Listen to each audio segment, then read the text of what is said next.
The protests in Iran are now in their third week. A US-backed human rights group says that the death toll from the security forces' crackdown has crossed 2,400 mark.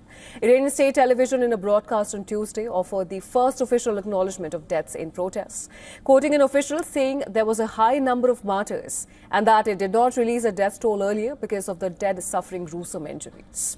However, the statement came only after the rights group reported their toll. It also released footage said to show the scenes of the aftermath of protests in several major cities.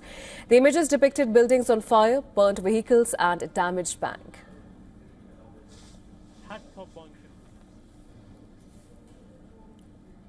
They burnt almost 50 vehicles, buses, private cars and emergency vehicles.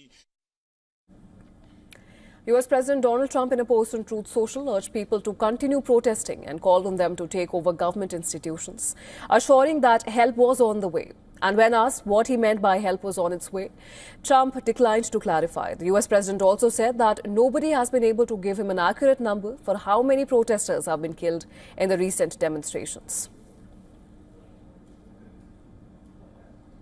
I have heard numbers from everything's a lot. One is a lot. But I've heard numbers much lower and I've heard numbers much higher. We'll be knowing, we're probably going to find out over the next 24 hours. I think it's a lot. In an interview with CBS later in the day, he warned that a deadly crackdown on protesters would bring a lot of problem for the country's leadership. We don't want to see what's happening in Iran happen. And, you know, if they want to have protests, that's one thing. When they start killing thousands of people and now you're telling me about hanging, we'll see how that works out for them. It's not going to work out good. Well, reports suggest that Israeli and Arab officials have privately suggested that US hold back on large-scale strikes. They believe the Iranian regime may not yet be weakened to the point where US military strikes would be the decisive blow that topples it.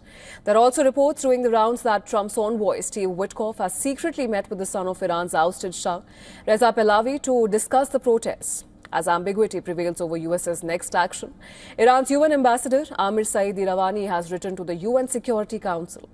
In the letter, he has accused Trump of encouraging political destabilisation, inciting violence and threatening the country's sovereignty, territorial integrity and national security.